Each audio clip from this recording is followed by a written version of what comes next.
Continuing with our series of traveling California as a family, today we're taking you on an unforgettable adventure to Point Reyes National Seashore. Get ready to explore the stunning coastline, vibrant wildlife, and beautiful hiking trails on this 24-hour adventure. Hopefully you enjoy this part of California as much as we do, and let us know what we left off in the comments. Let's jump into it. This video is part of a 3-day trip exploring the Point Reyes National Seashore, so we left our Airbnb in the morning and went to our favorite breakfast spot, Bovine Bakery. What do you guys want? A croissant or a cupcake? Cupcake. I don't think we got a cupcake. I think we got a morning bun. Do you want to try that? It's like a cinnamon roll and a croissant. Yum. Best of both worlds. Hey, what do you guys review this place? Yummy or yucky? Jack, what do you think? Yummy or yucky? Yummy. Definitely 4 yummies. On to the next spot. We left the town of Point Reyes Station for a 10-minute drive into the park to our first stop at the Shipwreck. You got some rocks, buddy? I threw it in it. Yeah, you're gonna throw it in the water? Yeah. Okay. Jack, out of the mud. All right. The boat's located behind the Inverness store and it's about a 5-minute walk to get out to it. The owner was originally going to fix it up, but never got around to it, so it's just been sitting out here for the last decade. It's awesome to explore, and if the water level is low, you can actually walk out and walk all around it. I've been here many times over the years, and every time I visit, it decays a little bit more, so one of these days I'm going to come and I'm sure it won't be here anymore. We're potty training and Sunny Peter pants, so gotta go back to the car. But Jack and I are still here throwing rocks in the water. We spent a good amount of time here as there's basically nothing better than throwing rocks in the water. Wow, that was a big splash, Jack. Eventually, it was time to leave and we headed further into the park. For our next stop, we drove all the way out to the end, which is about a 35-minute drive from the Shipwreck. There are 2 major things to do out here, the hike to Chimney Rock and a visit to the lighthouse. We're doing Chimney Rock first. Do you guys remember what the trail's called? Rock Mountain. Rock Mountain? Remember it was called Chimney Rock. Once we got all the snacks and everything situated, it was time to head out on the hike. They've gotten a lot heavier since the last time we did this.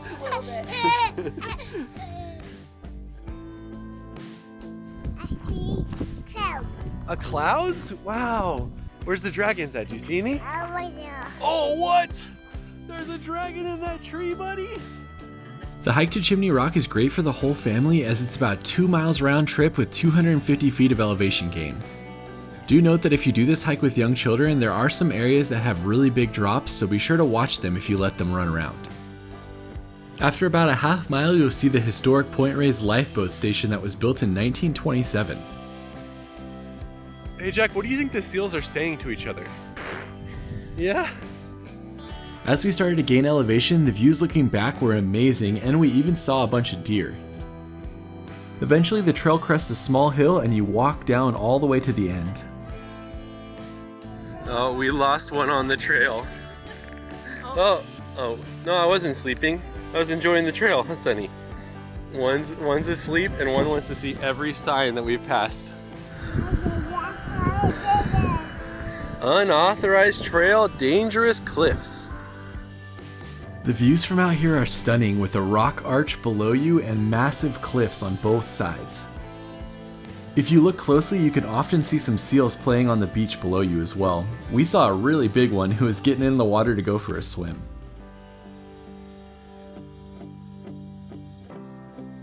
Sunny, how many numbers out of 10 do you give this hike? 10 out of 10? 10 out of wow. 10. Jack, how many numbers do you give out of 10? 4 out of 10? Alright, we'll try harder to get one that you like. After hanging out and having some snacks for about 15 minutes, we started the walk back to the car.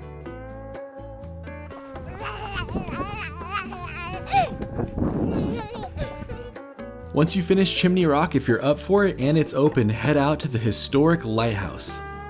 This is only about a 5 to 10 minute drive from the Chimney Rock trailhead. Be sure to watch for deer along the side of the road as I've seen deer many of the times I've been out here. This is also a stroller and wheelchair friendly hike to the Lighthouse Overlook before the stairs. Even if the lighthouse itself isn't open, if you made the drive all the way to Chimney Rock, you should probably just drive up here to see this coastal view. To me, this is one of, if not the best view in all of California. The way the coastline stretches out in front of you is something you'll never forget. The walk to the lighthouse is about a half mile, and it's mostly uphill on the way there and downhill on the way back. There's also some awesome trees that you can see, and the Lighthouse Visitor Center if it's open. The Visitor Center is small, but it has some fun things that children can interact with. It's usually open the same time the lighthouse is open, which is usually only Saturdays and Sundays from around 10 to 4. This changes seasonally though, so be sure to check this before you drive all the way out to the lighthouse. Look at that, that's a whale skull, guys. As you make it around the bend, you'll be at the Lighthouse Overlook, and if it's open, you can take the 300 stairs down to the lighthouse itself. Jack, are we heading down to the lighthouse? Yeah. All right. Going down. Going down.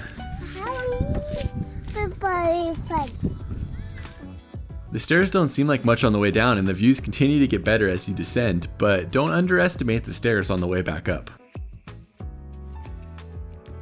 When we got down to the base, they were just opening the top of the lighthouse so that you could peek your head in and look at the glass. This was really cool to see, and I'm glad we caught it when it was open. This is a pretty small area, and there's not really a lot to do down here. You can walk around the top of the lighthouse, you can go inside of the small museum that talks about what life was like as a keeper, and you can walk around and just explore and take in the views. Then when you're ready, you can start the long walk back up to the top.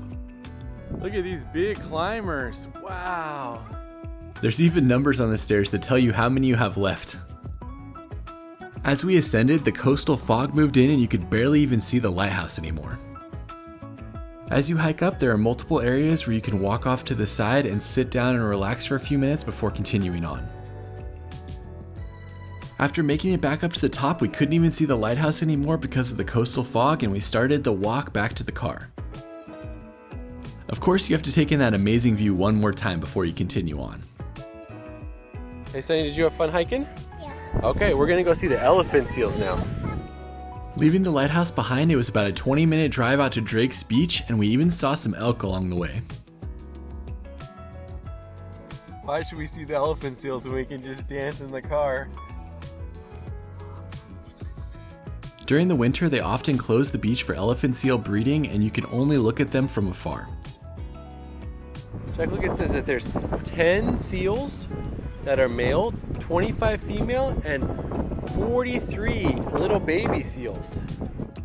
When we were there, the seals weren't very active, but it is still cool to see these massive creatures just laying on the beach in front of you. Some of them were only 5 to 10 feet from the viewing platform. Unfortunately, non-moving seals don't hold a toddler's attention for very long. From there, we did the 35-minute drive back to Point Reyes Station and the Airbnb that we were staying at. It's not sponsored or anything, but this Airbnb was awesome and it had a big outdoor area for the kids to play in. I'll leave a link to it in the description. Everybody's awake from their late nap. There's our Airbnb right there, and we're heading out to do a few more things before we end our day in Point Reyes. Next up, Park Visitor Center. If you have young children, this visitor center is great as it has lots of different information about the animals that live here, and it's relatively interactive and cool to look at. Look, whose favorite animal is a banana slug? Dada. Dada loves banana slugs. Dada. After leaving the visitor center, we headed to Invertes Park Market to grab some sandwiches for our dinner picnic before heading into the park again and going to the Cypress Tree Tunnel. Oh, you're more excited about that sign than the tunnel? Okay. Wow! Yeah, buddy, walk through it. Whoa! Look at you, Jack! Oh, Jack won the race! The tree tunnel used to be one of my favorite spots as a photographer with all the beautiful views you can get, especially at sunset. Now it's one of my favorite spots as a parent as well. My kids had a blast running all the way down to the other end of the tunnel. If you're looking to visit here, you have to park on the side of the road and then walk in. This place never gets less cool, and the children are just as excited as I am about it, which even makes it better. We only had one scraped knee. At the end of the tunnel, you can see the old KPH Maritime Radio Receiving Station, but it's only open a couple times a month. Leaving the Cypress Tree Tunnel, we drove 8 minutes to North Beach, one of my favorite beaches for sunset and Point Reyes. We got there with about 25 minutes to spare, and we made our way down to the beach, put out our blanket, and just sat and enjoyed the big waves with our sandwiches. This is a pretty sweet spot to end our video. We got our food, and we got this awesome sunset. We kept it simple and grabbed some French fries, a bean and cheese burrito for the kids, and 2 sandwiches. The market really does make amazing sandwiches, and I'm partial to the Reuben. I mean, I don't think I could have asked for a better way to spend our last 20 minutes of our time in Point Reyes. Hopefully this encouraged you to come out and explore this beautiful part of California. Let me know what you think in the comments, and we will see you on the next video.